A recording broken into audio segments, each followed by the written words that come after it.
მოგესალმებით, მე ვარ გიორგი გოსალია. წარმოგიდგენთ ბიბლიური ფასეულობათა კურსს. ჩვენი დღევანდელი საუბრის თემაა საეკლესიო სწავლება იესო ქრისტეს შესახებ და მაცხოვრის შობა.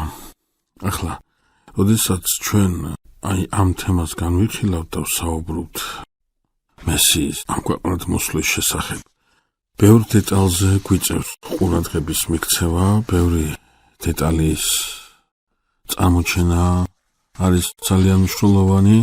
თავისთავად ცხადია ერთ შეხვედრაში ეს ვერ მოხერხდება, ამიტომ საუკუნეების სკოლის ყურადღება მივაქციოთ, ორ ნაწილად დავყოთ ჩვენი დღევანდელი შეხვედრა, ერთ სწავლებით ნაწილს მივაქციოთ ყურადღება და მეორეს მხრივ ყურადღება მივაქციოთ იმ ისტორიულ ფონს, როდესაც განკაცდა მაცხოვარი და რა მოვლენები სდევდა მას თან. ახლა შეეხება სწავლებით ნაწილს. ჩვენ კარგად უნდა გავიაზროთ ის დოგმატური სწავლება, დოგმატური მოძღვრება ეკლესიაშია წარმოდგენილი და შეურყვნელია და შეუცვლელია უკუნისამდე. ამ სწავლებას თავისი ისტორია აქვს, თავისი ბრძოლის ისტორია აქვს სხვათა შორის და უნდა ითქვას, რომ ეკლესია სწორედ იმ მოძღვრებას გადმოსცემს, რომელიც თავად უფალმა მისცა მას. უწინარეს ყოვლისა, ამ სწავლებისას უნდა ვთქვათ, რომ ხდება ღმერთის განკაცება. და ჩვენ ვიცით, რომ ღმერთი არის ყოვლადწმიდა სამება.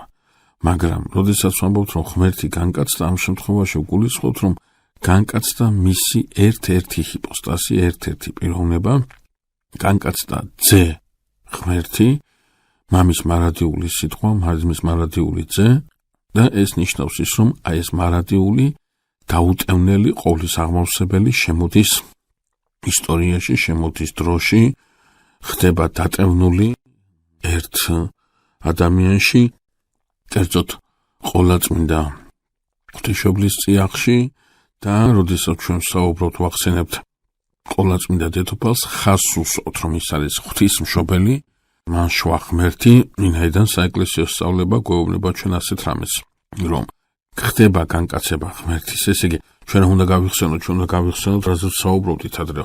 მეც გავამახვილებთ ყურადღებას, რომ ეკლესია უკვირდება არისტოტელეს სწავლებას, რომელიც მიუთითებს, რომ არსებობს ბუნება, არსებობს ამ ბუნების მოქმედება და არსებობს ამ მოქმედების გამომხატველი პიროვნება. შესაბამისად, ბუნებას აუცილებლად აქვს თავის მოქმედება და ამ მოქმედებას ყავს თავის გამომხატველი პიროვნება. როდესაც ჩვენ ვსაუბრობთ ღმერთზე, ვამბობთ, რომ ღმერთი განკაცდა, ღმერთს აქვს თავისი ბუნება, საღვთო ბუნება, აქვს თავისი მოქმედება, ენერგია და აქვს ასევე პიროვნება, ხო?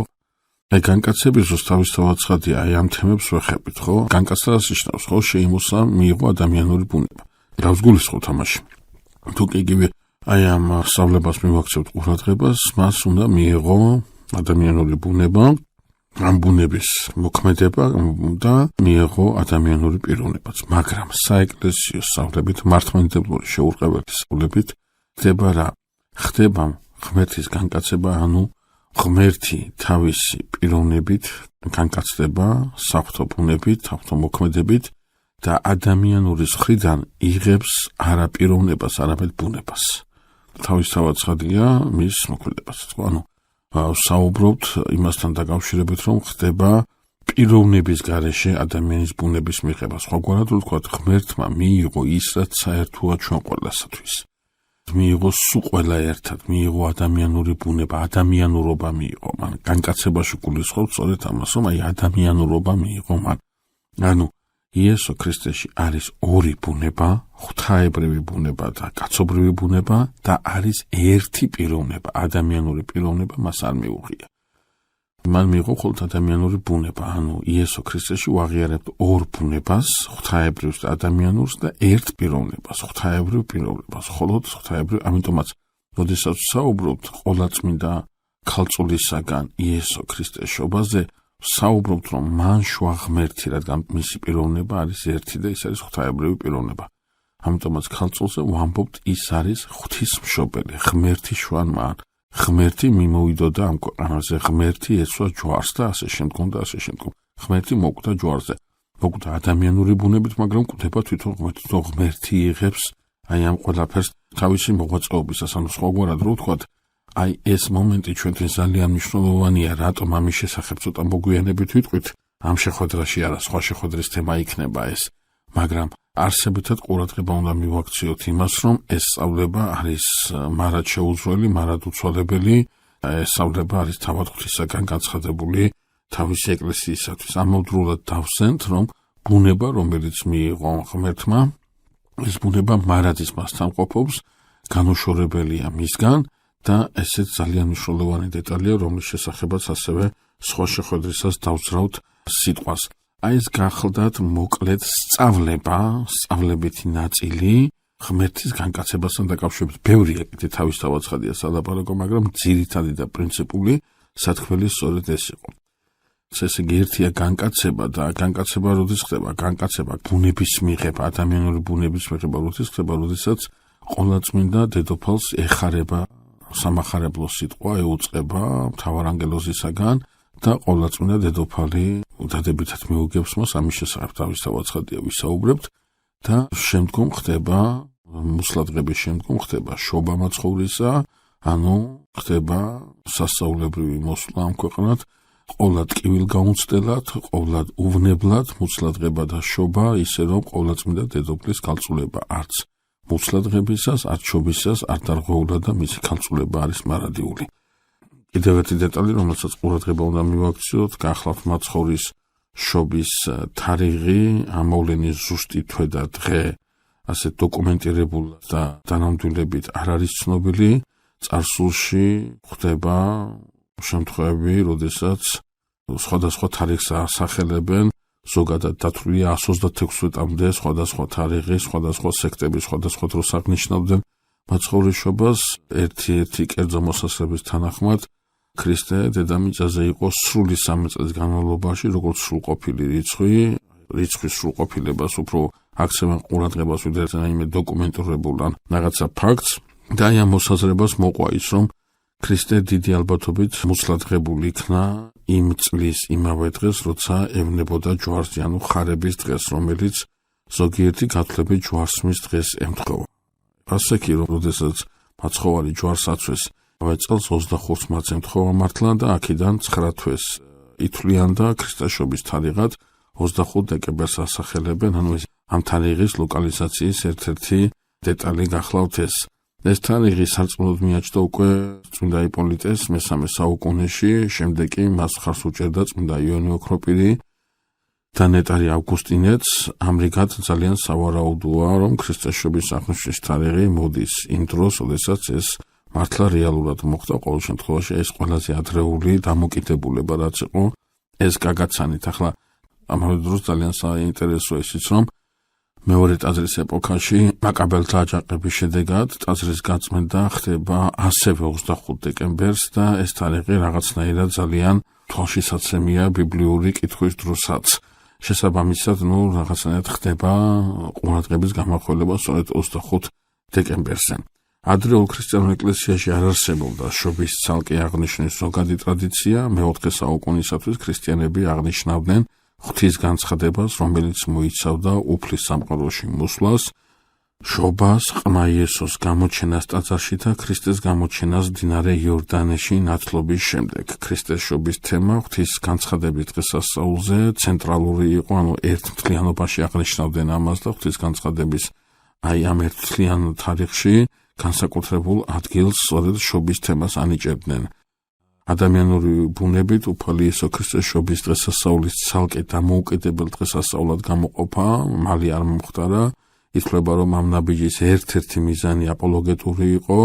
25 დეკემბერს ზამთრის ბუნიაობის მე-3 დღეს წარმართულ სამყაროში აღინიშნებოდა უძლეველი მზის დღესასწაული, ზეიმი, რომელსაც თან ახლდა ცეცხლის დანთების რიტუალი და ეს იმდენად ფართოდ იყო გავრცელებული, რომ მასში რამდენიმე ქრისტიანის მონაწილეობდა. ნეტარი ავგუსტინე მოუწოდებდა ამ დღეს აღენიშნათ ქრისტეს შობა არა როგორც ურწმუნოები მზისათვის, არამედ მისთვის, ვინც შექმნა თვითონ ეს მზე და ერთ-ერთი დეტალი ფიქრობენ, რომ 25 დეკემბერს მაცხოვრის შობის დააწესებისა გულისხმობს იმასაც, რომ აი ქრისტიანთა ყურადღება მზიდან ჭეშმარიტ მზისაკენ, ანუ ამ მზის შემოქმედისაკენ გადაეტანათ. ეს გახლავთ ის მოკლე დეტალები, რომელიც მითოდა გადმომეცა თქვენთვის, ახლა კი უშუალოდ ის ისტორიულ ნაწილს, მაცხოვრიშობის ისტორიულ ნაწილს, ამბებს მივაქციოთ ყურადღება.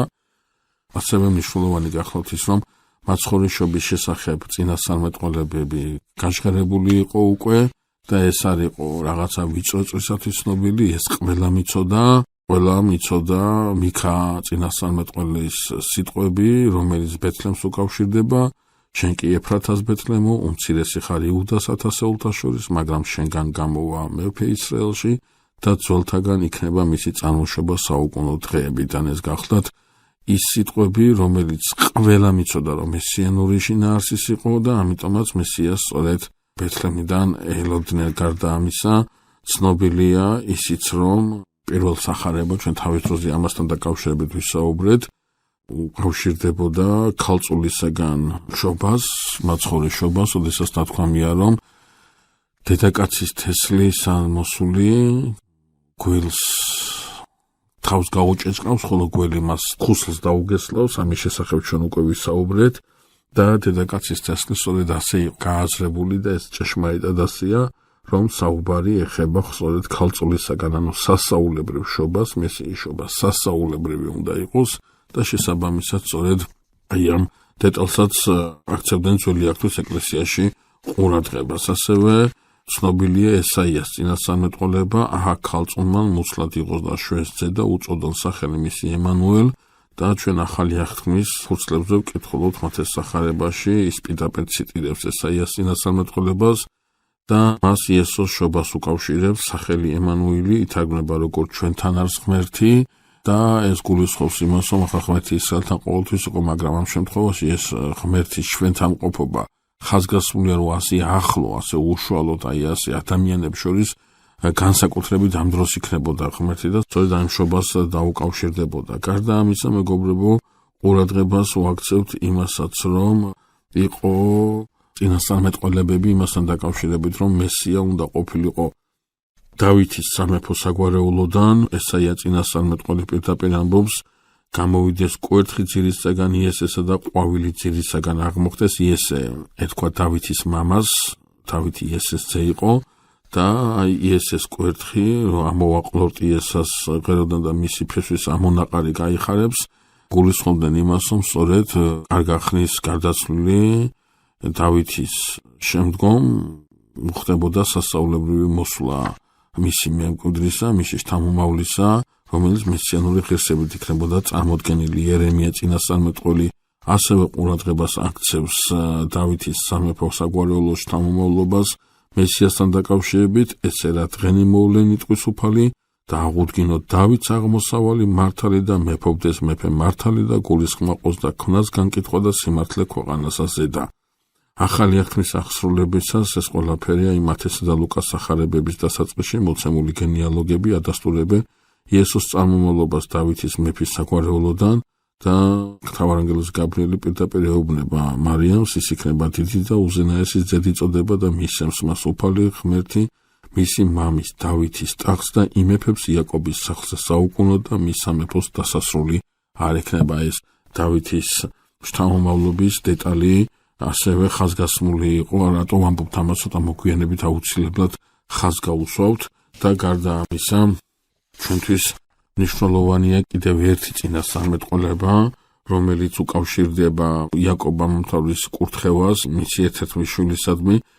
შეგახსენებთ, ეს იაკობი არის ის, რომელსაც შემდგომ ეწოდა ისრაელი და ამ ისრაელს ყავს 12 შვილი და ამ 12 შვილიდან წამოსული მოდგმათა ერთობა შეადგენს იმ ერს და იმ სახელმწიფოს, რომელსაც ასევე ისრაელი დაერქმევა. და ის სიკვდილის წინ პატრიარქი იაკობი თავის 12 ძეს აკურთხებს და თითოეულს მომავალს უწინასწარმეტყველებს, ხოლო იუდას მიმართ წარმოთქმული სიტყვები შეიცავს პირდაპირ მითითებას მესიის მოსვლის დროზე. აი ეს დრო არის ძალიან მნიშვნელოვანი. არც აერთმევა კვერთხი იუდას, არც არგანი ფეხთა შუიდან, ვიდრე არ მოვა მისი მფლობელი და ის იქნება იმედი ხალხებისა. და აი ეს კვერთხი შებეთ, რაც არის ებრაულად, ეს სიტყვა აღნიშნავს არა უბრალოდ ჯოხს, არამედ სამეფო ძალაუფლების, მმართველობისა და ავტორიტეტის სიმბოლოს წარმოადგენს. ეს იყო იუდას ტომის უფლება, ჰყოლოდა საკუთარი მმართველები და შეენარჩუნები და პოლიტიკური ავტონომია და ტახტზე, იერუსალიმის ტახტზე ყოფილიყო სწორედ იუდას შთამომავალი. ეს შემდგომ, როდესაც ნათქვამია, რომ მას აქვს საკანონმდებლო, ასე ვთქვათ, ძალაუფლება, მეხოკეკ ებრაულად ასე შეხეს ეს სიტყვა, ეს ტერმინი აღნიშნავს სწორედ კანონმდებელს, საჯულს, მმართველის კვერთხს და იგი მიუთითებს სასამართლო ხელისუფლების ქონაზე, კერძოდ სიკვდილით დაჟის განაჩენის გამოტანის უფლებაზე, რაც იუდას ტომიდან შთამომავალს უნდა ყოლოდა და როდესაც ეს წაერთმება მას, სწორედ ეს იქნება კიდევ ერთ-ერთი ნიშანი და შილო კიდე ამ წინასწარმეტყველებაში ერთ-ერთი ებრაული სიტყვა, რომელსაც ყურადღებას აქცევენ, ამ სიტყვის ზუსტი მნიშვნელობა საუკუნეების განმავლობაში განხილვისაგანი იყო, თუმცა უძველესი იუდაური და ქრისტიანული ტრადიცია მას მესიანურ ტიტულად განიხილავს, თარგმანების უმრავლესობა მას განმარტავს როგორც ის, ვისაც იგი ეკუთვნის, ან მშვიდობის ყოფილს და არსობრივად შილო არის თავად მესია, რომლის მოსვლამდე იუდას ტომს ძალაუფლება უნდა შენარჩუნებოდა. რატომ ვამბობთ ამას? იმიტომ ვამბობთ, რომ იუდას ტომს მმართველობითი ავტონომია საუკუნეების განმავლობაში ჰქონდა, მათ შორის ბაბილონის ტყვეობის შემდეგაც, თუმცა ეს უფლებები შეიზღუდა რომის იმპერიის გაძლიერებასთან ერთად და ისტორიული წყაროების, მათ შორის იესო ფლავიუსის და თალმუდის მიხედვით იუდიამ საბოლოოდ დაკარგა სასამართლო ხელისუფლება, ანუ კვერთხი და ეს საკანონმდებლო შინაარსის მქონე, ეს პატივი, რომელიც ჩვენ უკვე წარმოვადგინეთ ტერმინით მეხოკეკ და სიკვდილის დაჟის უფლება ჩამოერთვა, როდესაც ჰეროდე დიდის ძე არქელაოსი გადააყენეს და იუდია რომის პირდაპირ მმართველობაში მყოფ პროვინციად გადაიქცა ძველი წელთაღრიცხვით მე-6 წელს. სწორედ ამ დროს დაინიშნა პირველი რომაელი პროკურატორი კოპონიუსი. ჩვენ იუდიაში გულისხმობთ, რომ სირიაში ეს პროკურატორი თავისთავად ხედა ცოტა ადრეც იყო. რატო ვაქცევთ ამას ყურადღებას? ამას ყურადღებას იმიტომ ვაქცევთ, რომ მაცხოვრის განკაცების პერიოდში ჰეროდე დიდი, რომელიც იდუმიელია, არ არის დავითის შთამომავალი, პირდაპირ შთამომავალი, ადის ტახტზე და მისი ძეები აგრძელებენ მმართველობას და ეს მაშინდელი სამყაროსათვის პირდაპირ იყო მითითება იმასთან დაკავშირებით, რომ მოახლოებული იყო მესიის მოსვლა. გარდა ამისა, კიდევ ერთი დეტალი, რომელიც მესიის მოსვლის პერიოდის მოახლოებას იუწყებოდა, გახლავთ ის, რომ უკვე იყო აშენებული მეორე ტაძარი და იყო წინასწარმეტყველება ანგიასი, წინასწარმეტყველება მალაქიასი, იმასთან დაკავშირებით, რომ მესიას სწორედ აქ მეორე ტაძარში უნდა გამოჩენილიყო. ანგია წინასწარმეტყველებ ბრძანებს ბოვა ყველა ხალხის სასურველი, ანუ მოლოდება წარმართა, რომელიც იაკობის წინასწარმეტყველებაშია წარმოდგენილი და ავავსებ ამ სახლს დიდებით, ამბობს საბაო თუბალი, ამ უკანასკნელი სახლის დიდება წინანდელზე მეტი იქნება, ანუ ეს მეორე ტაძარი, პირველ ტაძარზე, ანუ სოლომონის მიერ გაგებულ ტაძარზე დიდი იქნება. იცით, ჩვენ სოლომონის ტაძარი დანგრეული იქნა ბაბილონის ტყვეობის წინ ნაბუქოდონოსორის მიერ და მეორე ტაძარი იმ წინა ტაძარზე მეტი იქნება, თუმცა გარეგნული სახით სოლომონის ტაძარი გაცილებით დიდი იყო და გაცილებით დიდებული იყო, მაგრამ არა, ანგია წინასწარმეტყველი ამბობს, რომ ეს მეორე ტაძარი იქნება სწორედ წინანდელზე მეტი, რადგან ამ ადგილას დავამყარებ მშვიდობას ბრძანებს საბაო თუფალი. მალაქია წინასწარმეტყველის შენს ამ სიტყვებს, შემდეგ თავის საწინასწარმეტყველო ფრაზას აჰა მე ვგზავნი ჩემს ანგელოს და ის განამზადებს გზას ჩემს წინაშე და უეცრად მოვა თავის ტაძარში უფალი, რომელსაც თქვენ ეძებთ და აღთქმის ანგელოზი, რომელიც გსურთ. აჰა ის მოდის, ამბობს საბაო თუფალი. შესაბამისად, ეს მეორე ტაძარი იერუსალიმში იდგა ძველი წელთაღრიცხვის დაახლოებით 516 წლიდან ახალი წელთაღრიცხვის 70 წლამდე, როდესაც ის რომაელებმა ტიტუსის მეთაურობით დაანგრიეს, ამ წინასწარმეტყველების აღსასრულებლად მესია აუცილებლად უნდა მოსულიყო და სწორედ აქ მეორე ტაძარში გამოჩენილიყო. სხვაგვარად რო ვთქვათ, ყველა ეს წინასწარმეტყველება მიუთითებდა და ჩვენთვის საშუალებას იძლევა მოვახდინოთ ისტორიული სურათის რეკონსტრუქცია, როდესაც ჩვენი მაცხოვარი ამ ქვეყნად მოდის თუ რა სივრცე, რა ვითარება დახვდება მას და სად იწყება მისი მოღვაწეობა. კიდევ ერთი დეტალი, რომელსაც ყურადღება უნდა მივაქციოთ, მეგობრებო, გახლავთ ის, რომ ძველი აღთქმის ეკლესია თავის თავში გულისხმობდა სახელმწიფოებრივ ელემენტსაც, ანუ დროის თავისებურების გამო ჯერ ადამიანი გამოსყიდული არ არის, ხსნილი არ არის და დროის თავისებურების გამო ნაციონალურ პოლიტიკური საზღვარი ემთხვევა ეკლესიის საზღვარს და შესაბამისად ის რჩეულობის ნიშნით სარგებლობდა, სხვაგვარად რო ვთქვათ, ხალხი, რომელიც ძველი აღთქმის ეკლესიის წევრი გახდა და ისრაელიანთა სახელით იყვნენ ცნობილი, რჩეული ერის ტიტულსაც ატარებდნენ, რჩეულობა კი წმინდა წერილის გააზრებით მისაღებია მხოლოდ იმ შემთხვევაში, როდესაც საზოგადოება ინახავს და მისიონერობას უწევს გამოცხადების ჭეშმარიტებას. სწორედ ეს უნდა სწავლობდა ისრაელს მისი ერად ჩამოყალიბების დროიდან, რადგან მათი თვითყოფადობა ღირებულებითი სისტემის შენარჩუნებაში გამოიხატებოდა და არა პოლიტიკურ თვითნებობაში. ეს მახსოვრობა ისრაელში ნელ-ნელა სუსტდება და ბოლოს ბაბილონის ტყვეობის შემდგომ მეორე ტაძრის პერიოდიდან არსობრივად მახინჯდება, რომლის შესახებაც ჩვენ უკვე რაღაცა გარკვეული დეტალები ვისაუბრეთ წინა შეხვედრისას. ეს დამახინჯებული მდგომარეობა, მეგობრებო, წინას ყოვლისა უკავშირდებოდა სწორედ მესიის აღქმას და ამას ხელს უწყობდა ის 4 პოლიტიკურ-რელიგიური პარტია თუ მიმართულება თუ მოძრაობა, რომელიც ამ პერიოდში არსებობდა იუდეისა და მაშინდელი ისრაელის ტერიტორიაზე. ეს იყვნენ ცირეული, საიდანაც წამოვიდა ეს მოძრაობა, ფარისევლები, მეორე პარტია გახლდათ მათგან გამოყოფილი სადუკევლები, მესამე პარტია გახლდათ მოშურნეები, რომლებიც ფიქრობენ, რომ ისინიც ფარისევლებს გამოიყვნენ და მისი ყველაზე რადიკალური დაჯგუფება იყო და მეოთხე მიმდინარეობა გახლდათ ეგრეთ წოდებული ესეველთა სექტა, რომელიც ჩაკეტილი ცხოვრებით ცხოვრობდა და ეს 4-ვე ერთმანეთს უპირისპირდებოდნენ, ისევ და ისევ მესიანური საკითხი იყო დაპირისპირების მიზეზი.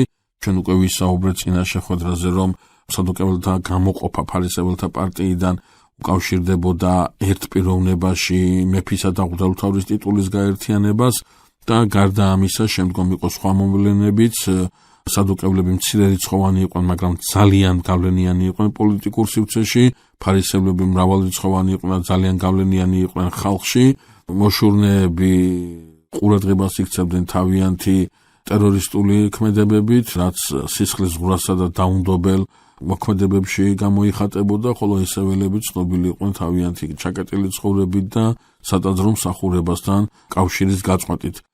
ყველა ესენი ერთმანეთს უპირისპირებიან სწორედ მესიის საკითხთან დაკავშირებით, სხვადასხვა შეხედულება აქვს, სხვადასხვა მოთხოვნა აქვს, მაგრამ აერთიანებს უყოლას დამახინჯებული წარმოდგენა მესიასთან დაკავშირებით, რაც 2 დეტალს უკავშირდება, ეს არის რჩეულობის დეტალი და ეს არის თვითონ მესიის აღქმის დეტალი.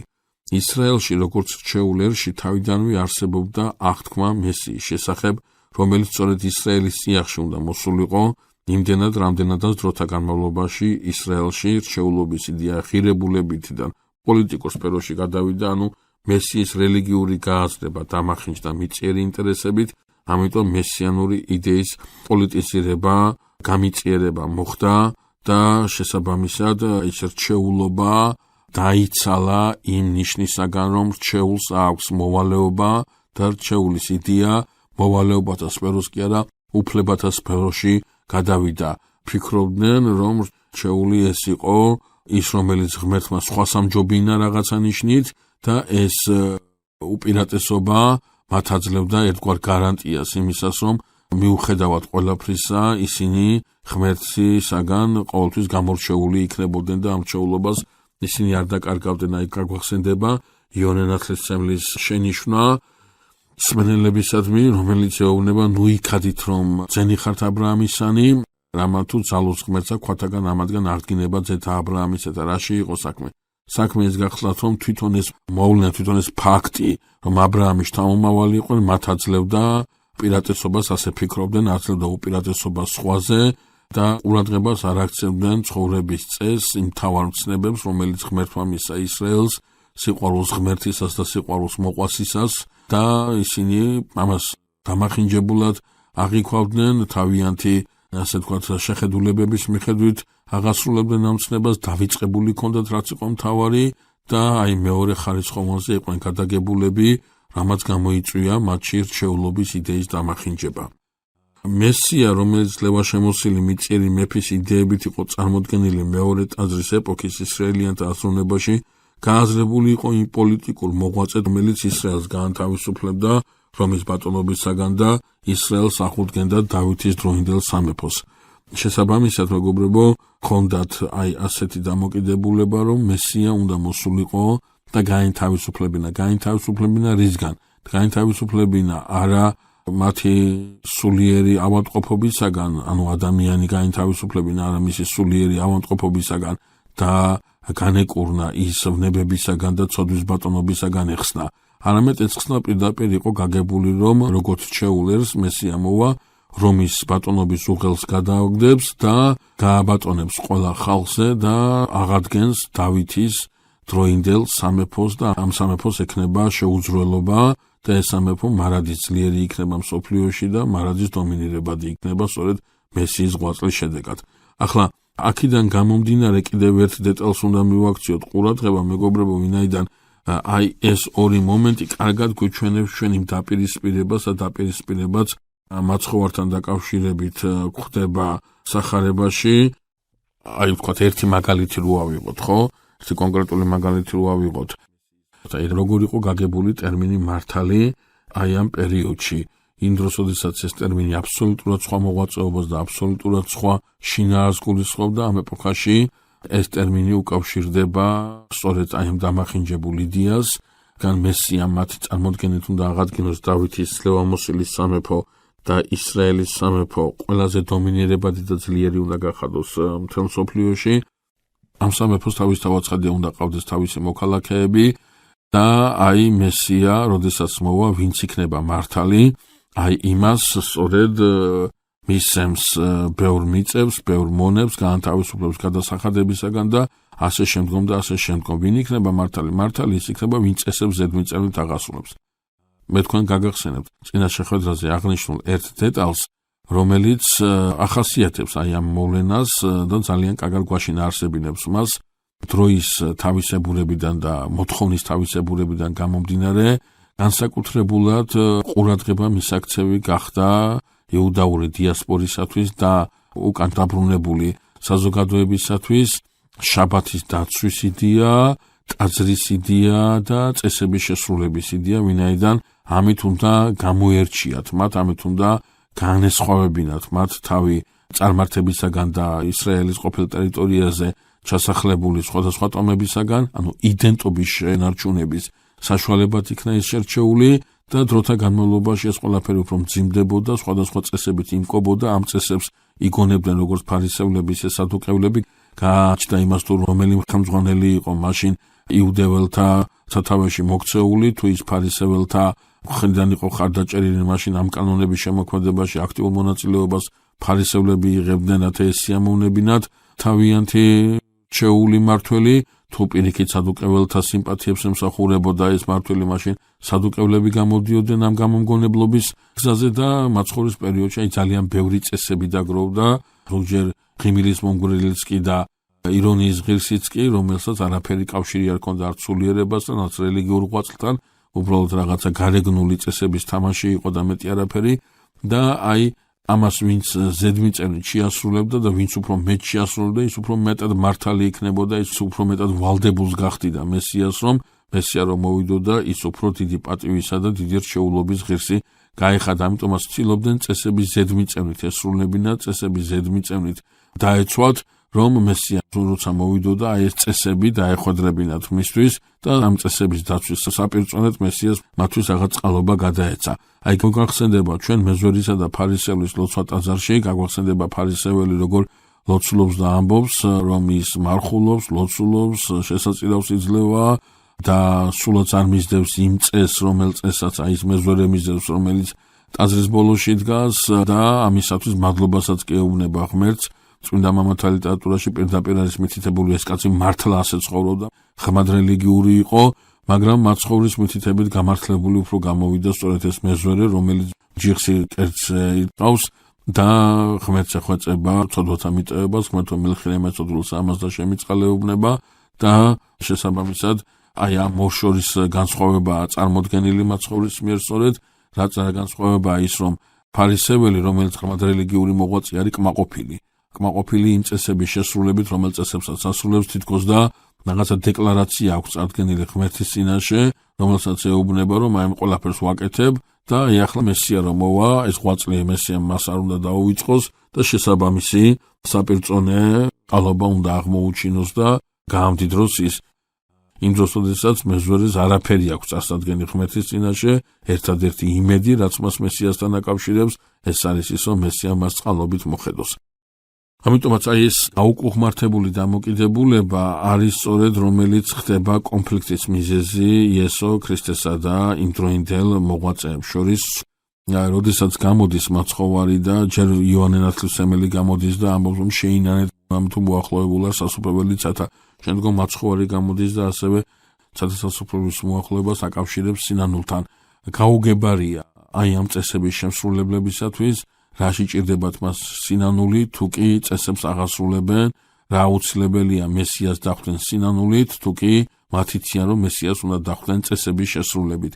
იმ დროს, როდესაც ნათლისმცემელი ამას წინ მიუთითებს, თავად მაცხოვარი მიუთითებს, იმისათვის, რომ იხილოთ მესია, იმისათვის, რომ შეიცნოთ ის, იმისათვის, რომ შეხვდეთ მას, იმისათვის, რომ არ შეგეშალოთ ის სხვაში და მასში ნამდვილი მესიანური ღირსების მქონე სიხარული დაინახოთ და დააფასოთ, ამისათვის საჭიროა დაინახოთ საჭიროება მისი მოსვლისა. რა არის ამის საჭიროება? თქვენში რას იწევს ამის საჭიროება? სინანული რას უკავშირდება? სინანული უკავშირდება დაცემული მდგომარეობის გააზრებას და განხილვას. აი თქვენ როდესაც თქვენში ნახავთ რა დაცემულობაა თქვენში, მაშინ ნახავთ, რომ მესია საჭიროა არა პოლიტიკური დიდების აღსადგენად, არამედ თქვენი დაცემული მდგომარეობის წამოსაყენებლად, თქვენი დაცემული მდგომარეობის გამოსასწორებლად. და ამისათვის არის საჭირო სწორედ ნახოთ მესია, იცნოთ მესია, რომ გქონდეთ სინანული, ამ სინანულის შედეგად ნახავთ რა მდგომარეობაში ხართ და აი ამ მდგომარეობის გააზრების შედეგად თქვენ ნახავთ მესიის მოსვლის საჭიროებას და შეიცნობთ მას იმ საქმეებში, რომელსაც აღასრულებს და დაუკავშირდებით მას. სწორედ იმიტომ, რომ ეს მოწესეები, სწორედ იმიტომ, რომ აი ეს ადამიანები, რომლებიც მესიას უფრო წესების აღსრულებით ელოდებიან, ვიდრე შინაგანი მდგომარეობის გამოსწორებით, კონფლიქტში შედიან მაცხოვართან დისკუსიისას, რადგან მათთვის მიუღებელია ის მამხილებელი სიტყვები, რომელი მამხილებელი სიტყვებიც იესო ნაზარეველისაგან ისმის. ამისაგან განსხვავებით ცოდვილები, მეზვარეები, მეძავები უსმენენ იესო ქრისტეს და მის სიტყვებში ხედავენ იმედს მათი დაცემული მდგომარეობის გამოსწორებისას და ამიტომაც ისინი ხედავენ სწორედ იმ წყალობას, აწყალობაც მოდის იესო ქრისტესაგან. ხლა, აი ეს რაც ვილაპარაკეთ, ხო, აღნიშნულიდან გამომდინარე, ტაძარი, რომელიც რელიგიური ჭეშმარიტების შესანახი და დასაცავი ალაგი უნდა ყოფილიყო, პოლიტიკური მოძრაობისა და ინტრიგების ცენტრად იქცა. ამას ხალხს უწყობდა მაშინდელ იუდეაში მოქმედი გავლენიანი ის პოლიტიკურ-რელიგიური სექტები, რომლის შესახებაც ჩვენ უკვე ვისაუბრეთ და რომლებიც ხალხში სულ უფრო მძლავრად ახდენდნენ დამახინჯებული მესიანური იდეების პოპულარიზაციას. ერთ-ერთი გაუკუღმართება მესიანური იდეისა მომზადებული იყო ასევე ტერმინ მესიის სამეფოში, იგივე მესიის სამეუფო, იგივე ტერმინია ცათა სასუფეველი, ცათა სამეუფო, რომელიც პოლიტიკურად რეკონსტრუირებულ ისრაელს გულისხმობდა და არა იმ სივრცეს, არა იმ მდგომარეობას, რომლისაკენაც მესიას უნდა მოეწოდებინა ადამიანი. მესიის სამეუფოს გაუკუღმართებული გაგება მისი მოლოდინის გაუკუღმართებასაც იწვევდა, საქმეის გახლავთ, რომ ხალხში პოლიტიკური სექტების მიერ სულ უფრო პოპულარული ხდებოდა აზრი იმის შესახებ, რომ მესია, რომელიც პოლიტიკურად ძლიერ ისრაელს აღადგენდა, თავის სამეფოს წარჩინებულ წევრებად აბრაამის, ისააკისა და იაკობის იმ შთამომავლობას დაადგენდა და მხოლოდ მას მისცემდა მაღალ სამოხალეო პოსტებს, რომლებიც აი ამ ყველაფერს წესებს, მესიის მოლოდინის წესებს მთელი სისრულით შეასრულებდა მაცხოვრის შობის წინა პერიოდში. მისი განკაცებისათვის გაშღერებული ყველა წინასწარმეტყველება აღსრულებული იყო, შესაბამისად მესიის მოსვლის მოლოდინი საკმაოდ ძლიერი გახლდათ, ყველა ელოდა მესიის მოსვლას და სწორედ აქ ჩდება ძლიერ მნიშვნელოვანი კითხვა, თუ კი ვინმეს მოსვლას ელოდები და ის მართლაც მოვიდა, რის გამო ვერ უნდა იცნო იგი და ამ უმნიშვნელოვანეს კითხვაზე პასუხი ჩვენ უკვე ზემოთშელობით წარმოვადგინეთ, რაც გულისხმობს იმას, რომ რელიგიური აზრი, რომელიც მხოლოდ სულიერ სფეროში იძენს ჭეშმარიტ შინაარსს, გამიწიურებული ქონდა მაშინდელ იუდეველებს, ამით ქრისტიანული სწავლება მიგვითითებს იმ ურყევ ჭეშმარიტებაზე, რომ დაუშვებელია ის ღირებულებები, რაც გამოცხადებით ჭეშმარიტებას ეფუძნება, მოაზრებულ იქნას მიწიერი ინტერესებით. ახლა კიდევ ერთი კითხვა დავსვათ მაცხოვრის შობის კონტექსტში, ეს გახლავთ კითხვა იმასთან დაკავშირებით, თუ რის გამო უნდა იშვას მესია აუცილებლად ქალწულისაგან, ანუ ის წინასწარმეტყველება, რომლის შესახებაც საუბრობდით, სწორედ ქალწულისაგან მესიის შობით რატო უნდა რეალიზდეს. პასუხი თითქოს ცხადია იმისათვის, რომ გამოიხსნას ადამიანი ცოდვის ტყვეობისაგან, თუმცა ჩნდება მეორე კითხვა. რამდენადაც მესია განკაცებული ღმერთია, მას როგორც ღმერთს განკაცების გარეშეც ხომ შეუძლია ადამიანის ხსნა. სწორედ ამ ფუნდამენტალურ კითხვაზე იძლევა პასუხს ქრისტიანული რელიგია და ამ შელობისას მიუთითებს იმაზე, რომ ძირითადი მიზეზი გახლავთ საღვთო სამართლიანობა, ადამიანი დაეცა და ადამიანივე უნდა წამოდგეს.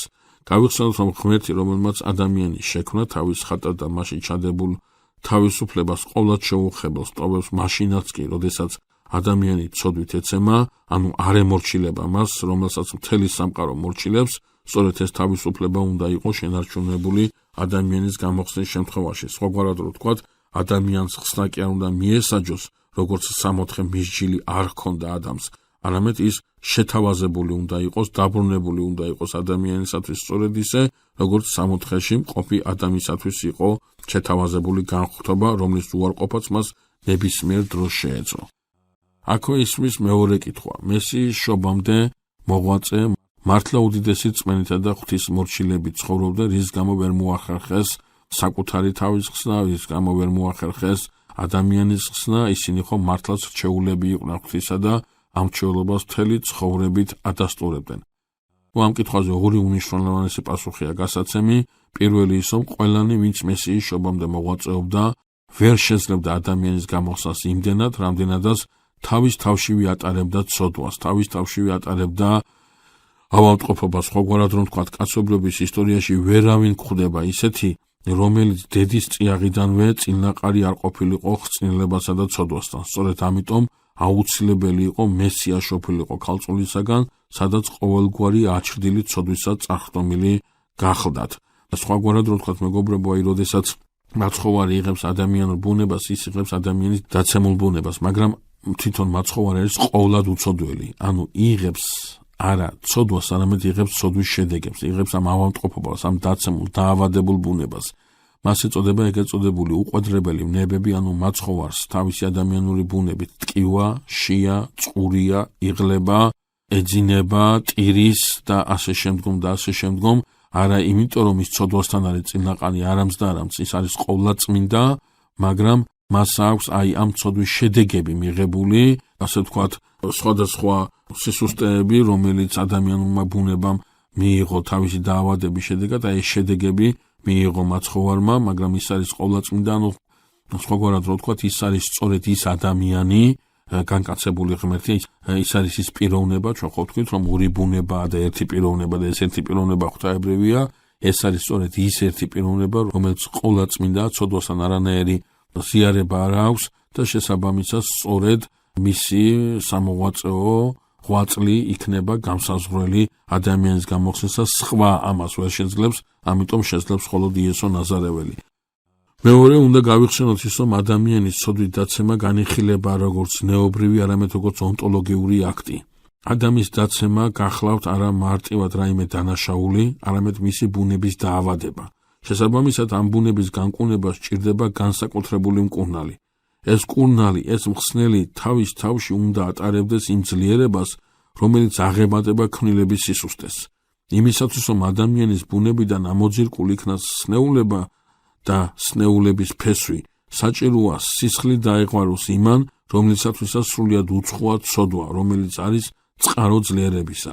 სწორედ ამ ორ პარამეტრს ვერ აკმაყოფილებს ვერც ერთი ადამიანი, რაც არ უნდა დიდი და ზნეობრივად ცხოვრები იყოს, რადგან ყველა მოყოლებული ადამიანიდან თავის თავში ატარებს სნეულებას და უძლურებას, შესაბამისად, რამდენადაც ადამიანი ვერ გამოიხსნის, აუცილებელი ხდება ეს გამოიხსნას ღმერთმა, რომელიც მიიღებს ადამიანურ ბუნებას, მაგრამ ეს გამოხსნა საღვთო სამართლიანობით რომ ახსულდეს, ამიტომაც ღმერთი ხდება ადამიანი. ერთ-ერთი უმნიშვნელოვანესი დეტალი, რომელიც მესიის განკაცების კონტექსტშია წმინდა წერილში მოცემული, გახლავთ ის, რომ მესიის მოსვლას ელოდება არა მარტო ადამიანი, არამედ მესიის მოსვლას ელოდება დაცემული ძალაც, რომელმაც ადამიანთან ერთად მოისმინა საღვთო აღთქმა იმასთან დაკავშირებით, რომ ღმერთი არ დატოვებდა ადამიანს ცოდვის სნეულების ტყვეობაში და გამოიხსნიდა სიკვდილის ბორკილებისაგან. სწორედ ამიტომ სახარებაში, სადაც მოცემული გვაქვს თხრობა მაცხოვრის შობის, ჯვარცმისა და აღდგომის შესახებ, მთელი დრამატიზმითაა წარმოდგენილი ამბავი იმის შესახებ, თუ როგორ ხდება გველის თავის გაჭეწყვისა და ადამიანის გამოხსნის შესახებ პირველი წინასწარმეტყველებების აღსრულება. იესო ქრისტეს ამქვეყნიური მოღვაწეობა ხასიათდება როგორც ადამიანისათვის ამოუწურავი ნუგეშისა და სიხარულის მიმადლება, განკაცებული ძეხვთისა, კურნავდა და სიხარულის მიმადლებდა ყველას, ვინც მასთან მიდიოდა. მაცხოვრის სწავლება მიმართული იყო ერთადერთი რამისაკენ, ადამიანს გაეგო, რა იყო ის სიხარული, რაც მას უნდა მიეღო ღვთისაგან და ესწავლა ის გზა, რომელიც მას ღმერთთან მიიყვანდა. სხვაგვარად რომ ვთქვათ, მაცხოვარი და მის ყვალობაზე ქრისტიანული ეკლესია ასწავლის უმთავრეს რამეს, რა არის ის გზა, რომლითაც ქმნილება უერთდება შეოქმნელს და როგორ ხდება ამ გზაზე სიარული. მაცხოვრის მოღვაწეობისას ხშირად იყო მცდელობა მისი ღვაწლი პოლიტიკური ასპექტით გააზრებული იყო, სოციალური ელფერით შეფერილიყო, მაგრამ იესო ქრისტე ყველა მსგავსთელობას ძირითად აღმოფხვრიდა როგორც სიცრუესა და საღვთო ნებელებისათვის უცხოს. ახლა ჩვენი შეხვედრისას კიდევ ამ თემაზე საუბრისას კიდევ ერთ დეტალს უნდა მივაქციოთ ყურადღება, რომელიც ასევე მნიშვნელოვანია. ეს გახლავთ, მეგობრებო, დეტალი იმასთან დაკავშირებით, რომ როგორც უკვე აღვნიშნეთ, აი მაშინ ყველა ელოდება ეს ნიშნები, რომელიც უკვე აღვნიშნეთ, წინასწარმეტყველებები, რომლის შესახებაც ვისაუბრეთ, უკვე აღსრულებულია და მესიის მოსვლის საყოველთაო მოლოდინია, ყველა მესიაზე საუბრობს და ის სწორედ აი ამ დროს უნდა მოვიდეს ჩვენი მხსნელი და ის უნდა განკაცდეს ქალწულისაგან. ახლა მაცხოვარს ეწოდება მეორე ადამი პავლე მოციქულთან, ანუ პირველი ადამია, რომელმაც დაეცა და რომელმაც სიკვდილი შემოიტანა სოფლად, ხოლო მეორე ადამია, რომელიც მოვიდა და ეს სიკვდილი დაამარცხა. სწორედ მისი ასე ვთქვათ მესიის ერთ-ერთი ეპითეტური მახასიათებელი გახლავთ ტერმინი მეორე ადამი და ისმის კითხვა, ეს პირველი ადამი, რომელიც მიწისაგან იქნა ასევე მოზელილი და სიცოცხლის სუნთქვა იქნა მასში შთაბერილი, რატომ არ აკეთებს ღმერთი იმას, რომ ეს მეორე ადამიც მოიძილოს მიწისაგან და მასში განკაცდეს სწორედ ღმერთი, არა ქალწულისაგან ვთქვათ, არამედ მოზელილი მიწისაგან შექმნას კიდე ერთი ადამიანი და მასში განკაცდეს ღმერთი. საქმე ის გახლავთ, მეგობრებო, რომ ყოვლადწმინდა დედოფალი სწორედ აქ იძენს კიდევ ერთ ძალიან მნიშვნელოვან შინაარსს და აი აქ ჩანს კიდევ ერთი ძალიან მნიშვნელოვანი დეტალი მისი მოღვაწეობისა და მისი ცხოვრებისა, მისი ყოვლადწმინდა და საოცარი ცხოვრებისა, რომ ამ შემთხვევაში ღმერთმა რომ მოზილოს აი ეს მეორე ადამი და მასში განკაცდეს, მაშინ ის სხვა კაცობრიობას აძლევს დასაბამს, მაშინ ის სხვა კაცობრიობის ისტორიას იწყებს. არა, ქრისტე მოდის არა სხვა კაცობრიობის შესაქმნელად, არამედ უკვე შექმნილის, დაცემულის, დაავადებულის განსაკუთრებლად და წამოსაყენებლად. შესაბამისად, ის უნდა შემოვიდეს ისტორიაში, ის უნდა შემოვიდეს აი ამ ისტორიაში, უნდა დაიწყოს არა სხვა ისტორია, არამედ ამ ისტორიის სრბოლა უნდა შეცვალოს. სხვა მიმართულებით უნდა წარმართოს ეს ისტორია და შესაბამისად, როდესაც აი ის შემოდის ამ ისტორიაში, მისივე განგებულებით გამზადებული ყავს ყოვლადწმინდა და ყოვლადპატიოსანი ჭურჭელი, ყოვლადწმინდა დედოფლის სახით, რომლისაგანაც ის აი ადამიანურ ბუნებას მიიღებს და აი ამ ადამიანური ბუნებით წარმოდგება ამ ქვეყანას. ახლა სწორედ ამ დეტალს მივაქციოთ ყურადღება, რომელიც ჩვენთვის ხარების სახელითაა ცნობილი და ამით დავასრულოთ ჩვენი დღევანდელი შეხვედრა. მეგობრებო, საქმე ის გახლავთ, რომ როგორც გითხარით, ეს ჭურჭელია შემზადებული ყოვლადწმინდა დედოფლის სახით და ხდება მარიამის დაწინდვა მართალ იოსებზე, რადგან ძველი აღთქმის ეკლესიის ტრადიციის თანახმად არ შეიძლებოდა ქალი გაუთხოვარი ყოფილიყო.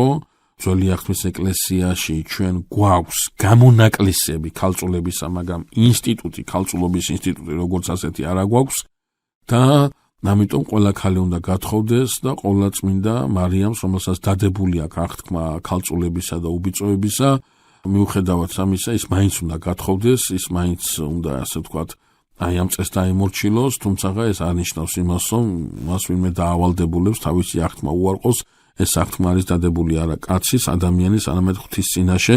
უბრალოდ ამ წესის შესრულებით უნდა მოხდეს მისი ასე ვთქვათ მეურვი შერჩევა, რომელიც მას ისრუნებს და ასე ვთქვათ მას გაუწევს ფარველობას და გაუწევს მსახურებას, როგორც ძველი აღთქმის ეკლესია ამას ავალდებულებდა ყველა მამაკაც. შესაბამისად, მოხდება ყოვლადწმინდა დედოფლის დაწინდვა მართალ იოსებზე და იქ გვახსენდება ჩვენ ერთი ფრაზა, რომელსაც ეგნატი ანტიოქიელს მიაწერენ, დანამდვილებით მისია თუ არა ამას ვერ ვამტკიცებთ, მაგრამ ყოველ შემთხვევაში მას მიაწერენ ამ ფრაზას, ჩვენ თქვით უკვე, რომ მესიის მოსვლას ელოდება არა მარტო ადამიანი, არამედ მესიის მოსვლას ელოდება დაცემული ძალაც და შესაბამისად არის აზრი იმასთან დაკავშირებით, რომ დაცემული ძალა ჩასაფრებული იყო ყველა ქალწულზე, რადგან პოტენციურად ის მისთვის საფრთხეს წარმოადგენდა, რადგან სწორედ მისგან ელოდა თავის გამჭეჭყავს და აი როდესაც ხდება ყოვლადწმინდა დედოფლის დაწინდვა მართალ იოსებზე, აი ეს დეტალი, რომელსაც ეგნატი ანტიოქიელს მიაწერენ, ჩვენ გვამცნობს, რომ აი აქ მოტყუდაო, ასე ვთქვათ, სამი რამ დაეფარაო დაცემულ ძალას, ნათქვამი ამ სიტყვაში, ქალწულება მარიამისი, შობა უფლისა და ჯვარცმა ჩვენი მაცხოვრისა, ვერ მიხვდა ამ სამ რამეს, ეს დაცემული ძალაო და ერთ-ერთი მოტივი, რატომაც ყოვლადწმინდა ქალწული უნდა იყოს დაწინდული, გახლავთ ის, რომ მასზე როგორც გათხოვილზე, აი ეს ჩასაფრებულობა, აი ეს დაკვირვება დაცემული ძალისაგან იქნებოდა ნეიტრალიზირებული და იქნებოდა მოხსნილი. ყოვლადწმინდა დედოფალი საოცარი თავდაბლობით ცხოვრობს, საოცარი სიწმინდით ცხოვრობს და იმას აქვს გამოცხადება გაბრიელ მთავარანგელოზისაგან, რომელიც ყოვლადწმინდა დედოფალს აუწყებს სასწაულებრივ სამახარებლო ამბავს. ამბავი უკავშირდება იმას, რომ ის მუცლად იღებს და შობს ქვეყნის მაცხოვარს. ყველა ვიცით აი ეს მონაკვეთი წმინდა წერილიდან. და აი აქ ყოვლადწმინდა ღვთისმშობელი ინტერესდება, რომ როგორ მოხდება ეს, რომ მან მამაკაცი არ იცის. ეს არის არა ურწმუნოების გამოხატულება, რაც სასჯელის საბაბი გახდა ზაქარიასთან, არამედ ეს არის ინტერესის გამოხატულება. ანუ დედოფალი მას კი ანაბობს, რანაირად შეიძლება ეს მოხდეს, ეს ვერ მოხდება. დედოფალი კითხულობს, ეს როგორ უნდა მოხდეს, რა საოცრება უნდა მოხდეს ამისათვის. და არა ის, რომ ეს წარმოუდგენელი არა დედოფლისათვის, აბსოლუტურად გასაგებია, რომ უნდა ემორჩილებოდეს ღვთის სიტყვას ბოლომდე. და გაბრიელ მთავარანგელოზი მას აუწყებს, რომ სულიწმინდა მოვიდოდა მასზე და ყოლა დუმნებლად ჩაისახებოდა მასში ყრმა და აი აქ, როდესაც აი ამას მაუწყებლობს გაბრიელ მთავარანგელოზი, აქ პასუხია საჭირო ყოლაწმინდა მარიამისაგან. რას უპასუხებს ის? და აი თითქოს და მთელი სამყარო გარინდულია ამ პასუხის წინ. თითქოს და მთელი სამყარო ელოდება პასუხს, რის შემდეგადაც კაცობრიობის ისტორიამ და სხვა მიმართულებით დაიწყოს სრბოლა. აი ამ პაუზის დროს და მე ვფიქრობ, მინდა წერილში ეს ყველაზე დიდი და ყველაზე ღრმა პაუზაა. აი ამ პაუზის დროს, აი ამ მდგომარეობის, როდესაც მთელი სამყარო ყოვლადწმინდა დედოფლის პასუხს ელოდება, ღმერთმა იცის მხოლოდ, რომ ისი პასუხი ერთადერთი შეიძლება იყოს. ყოვლადწმინდა ღვთისმშობელი არ იტყვის არას. ყოვლადწმინდა ღვთისმშობელი მხოლოდ დაეთანხმება. რატომ? არა იმიტომ, რომ მას ნებელობა აქვს შეკვეცილი. არა იმიტომ, რომ მას სხვა გამოსავალი არ აქვს, არამს და არამს, მას სრულად შენარჩუნებული აქვს ნებელობა, მაგრამ ის ისე ცხოვრობს, ის ისე აზროვნებს, რომ ის არასდროს არ ეტყვის ღმერთს არას, ის ყოველთვის საღვთო მსახურებას უპასუხებს დადებითად. ამიტომაც სამყაროში გაიცმება საოცარი ფრაზა, რომელიც გადამწყვეტი გახდება მთელი კაცობრიობისათვის. ყოვლადწმინდა დედოფალი უპასუხებს გაბრიელ მთავარანგელოზს. აჰა, მხევარი უფლისაი, მეყარ მე სიტყვისაებრ შენისა. ეს გახლავთ სიტყვები, რომელმაც დაიწყო მთელი სამყაროს ისტორიის ცვლილება. ეს გახლავთ სიტყვები, რომელსაც მთელი სამყარო გარინდებული ერუდება ყოვლადწმინდა მარიამისაგან. ეს გახლავთ სიტყვები, რომლის შემდეგადაც ყოვლადწმინდა მარიამი ხდება დედა ღვთისა. ის მუცლად იღებს ჩვენს მაცხოვარს და სწორედ აი ამ მომენტიდან დაიწყება თხრობა იმის შესახებ, თუ რამხელა წყალობა მოიღო ღმერთმა ადამიანის მიმართ. ამით დავასრულოთ ჩვენი დღევანდელი შეხვედრა. დიდი მადლობა ყურადღებისათვის. მომავალ შეხვედრამდე.